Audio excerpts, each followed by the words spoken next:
kembali menyaksikan Upcast Talk bersama dengan saya, Sally Alexandra. Kali ini kami hadirkan salah satu kabupaten di Sulawesi Selatan, ada Kabupaten Sidrap. Bupati Sidrap yang sudah bersama dengan saya, ada Pak Syahrudin Arif. Halo Pak Syahr. Halo Mbak. Pak Syahr, ini lagi main apa nih Pak? Ini main kecapi namanya, kecapi Bugis. Kecapi Bugis. Ya, ini khas musik tradisional orang Bugis, terutama di Sidrap. Orang Bugis Makassar ini dulu mainnya kayak gini kan, dan sekarang masih dilestarikan dan masih dijaga keberadaannya kan. Di daerah kami semenjak saya jadi bupati sudah diminta semua SD SMP untuk bisa lakukan bermain. ini, bisa main ini. Oke, jadi salah satu bentuk untuk melestarikan budaya begitu ya Pak Syahr. Tapi kalau di depan saya saat ini ada banyak potensi-potensi di Sidrap yang saya lihat. Bisa Bapak jelaskan Pak? Ya, di daerah kami Kabupaten Sidrap dengan jumlah penduduk 330.000 orang, dia 80% sektornya sektor di pangan. Pangan. Okay. Ya, di sana dengan daerah lumbung beras Indonesia Timur tentu sebagai penyumbang bahan pangan, terutama beras kami yang kami produksinya sekitar, gabahnya kami target tahun ini 1 juta ton. 1 juta ton. Sebelumnya berapa Pak? Sebelumnya 400.000 ton. 400.000 dinaikkan 100% lebih ya, 120% berarti sampai 1 juta ton. 1 juta ini ton. Kenapa Anda bisa optimis sekali Pak? Ya, satu, melakukan terobosan dengan menanam 3 kali setahun. Oke. Sebelumnya 2 kali setahun. Inovasinya menanam 3 kali setahun dengan merubah pola pekerjaan, lebih memperpendek waktunya dengan cara mengambil benih yang lebih pendek, benih padi yang lebih pendek usianya. Bisa. Oke. Sebelumnya 115 hari benihnya, sekarang diambil benih yang umur 70 sampai 90.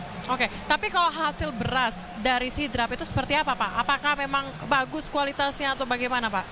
Ya, kalau dari sana di seluruh wilayah Indonesia Timur mengakui kualitasnya baik, karena memang dari pola pertaniannya sudah modern, kemudian pengolahannya sudah modern, hilirisasinya pokoknya dari hulu ke hilir sudah modern, dan ya petaninya juga alhamdulillah sudah masuk fase desil 6 sampai desil 8. Artinya sudah masuk tahap sejahtera. Oke, berarti Sidrap ini menjadi salah satu kabupaten yang akan mendorong ketahanan pangan program Prabowo gitu? Ya, itu salah satu. Karena memang Sidrap dari dulu sebagai lumbung pangan, dengan hadirnya visi misi Pak Prabowo sebagai swasembada pangan, tentu saya sebagai bupati harus menerjemahkan bahwa peluang ini besar bagi Kabupaten Sidrap. Akhirnya kami melakukan inovasi dan target ini bisa dijalankan dengan baik untuk menyumbang beras di seluruh Indonesia, menyumbang program swasembada pangan. Oke, masuk ke swasembada pangan. Kalau tadi kita bicara soal pangan, ternyata di Sidrap ini bukan hanya pangan ya saja yang ditonjolkan, melainkan energi juga. Boleh jelaskan Pak? Ya, salah satu potensi di luar dari energi pangan ini kan kami punya beras, lumbung beras, kami lumbung telur, kami lumbung jagung. Nah, 3 komoditi ini menjadi andalan kami di Sulawesi Selatan, khususnya di Sidrap. Nah, sejalan dengan arah Presiden Prabowo, swasembada pangan. Selanjutnya, asta cita Bapak Presiden, lumbung energi, ketahanan energi. Nah, kami kebetulan satu-satunya di Indonesia yang mengawali PLTB, pembangkit listrik tenaga bayu.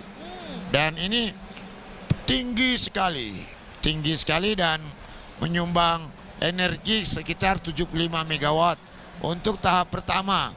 Nanti berikutnya lagi ada persiapan tahap kedua sekitar 100 megawatt. Nah, jadi kalau masuk ke daerah saya, begitu masuk langsung kelihatan ini tinggi seperti di luar negeri. Salah satu ikonnya. Salah satu ikonnya.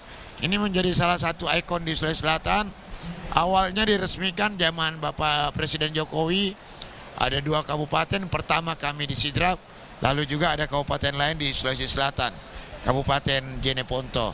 Nah ini kemudian selain Bayu, kami juga lagi menginisiasi pembangkit listrik tenaga surya. Bisa. Kenapa Pak? Kami punya danau. Danau kurang lebih 3.800 hektar. Lagi FS-nya kalau sudah selesai, persiapan tahapan pembangunannya. Nah, pembangkit listrik tenaga surya yang seperti di Bendungan Cirata, Bandung. Lalu nanti juga ada PLTS darat, hamparan seperti di China, itu yang kami gunakan. Lalu ada juga lagi sedang proses FS pembangkit listrik geotermal, panas bumi. Oke, berarti ada banyak ya pembangkit listrik yang memang akan dipersiapkan Yeah. sebagai salah satu potensi dari Sidrap ya. Selain Bayu, Surya, nanti ada geotermal. Geotermal sebagai untuk ketahanan energi dan energi terbarukan. Nah, itu yang menjadi produk kami. Ya, tentu bagi seluruh daerah di 514 daerah membutuhkan energi, membutuhkan pangan. Ya, kamilah salah satu penyumbangnya, suplainya. Oke, sumber untuk ketahanan pangan, bukan hanya pangan aja tapi juga ketahanan energi. Dalam salah satu program prioritas Presiden Prabowo Subianto. Tapi kalau kita lihat juga di sini ada banyak kreativitas lainnya ya.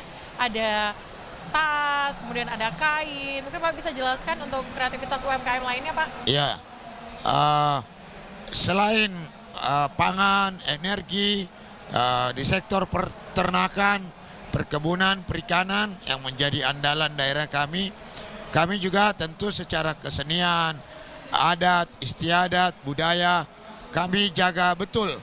Nah, termasuk nih ada kakao. Ini produk kakao nih, produk perkebunan kakao yang ya tentu produk-produk kami ini sudah masuk ke, bahkan sudah diekspor ke luar negeri. Oke, ya. Sudah diekspor ke luar negeri. Ya. Kemudian ini gula semut.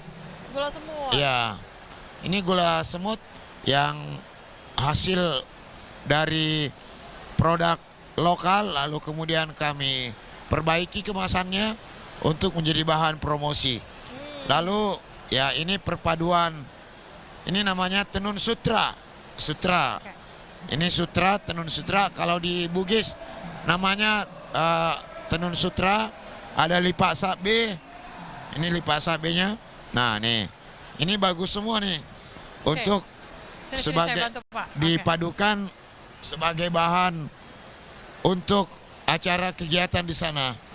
Kegiatan pesta, berarti adat, budayanya masih dikentalkan sekali di sana, dilestarikan banget ya Pak ya. Makanya ya orang Bugis Makassar tetap mempertahankan ini kainnya seperti baju adat, baju toko dengan khasnya orang Bugis Makassar. Ya tentu ini menjadi simbol kekuatan besar orang Bugis Makassar. Ya tentu dibarengi dengan improvisasi seperti ini yang kekinian. Oke, biar lebih cantik begitu ya Pak? Biar lebih cantik, lebih kekinian, tetap menonjolkan khas tenun sutra. Walaupun ini bahan baku yang bahan lokal, tapi dipadukan ya lebih menarik, lebih kekinian lah. Oke, siap. Ini kalau dipakai pasti lebih cantik. Oh gitu? Ya kan? Begitu. Jadi inilah hasil produk kami di Kabupaten Sidrap, Sulawesi Selatan. Ya, dalam kegiatan APKASI ini, ya ini menjadi momentum bagi kami untuk memasarkan produk. Dan memang sebelumnya sudah ada namanya kerjasama antar daerah.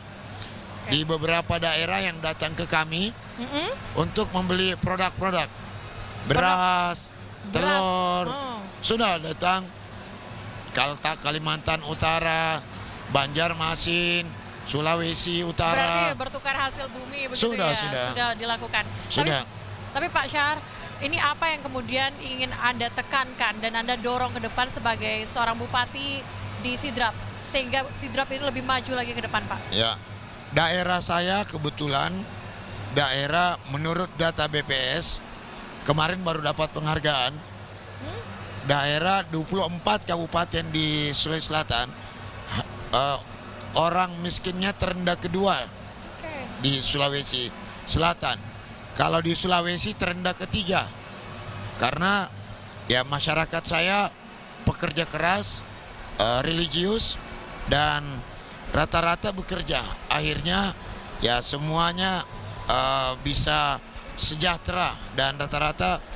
Nah, yang kami mau dorong bahwa ketahanan pangan, swasembada pangan, program Pak Prabowo ini menjadi momentum bagi masyarakat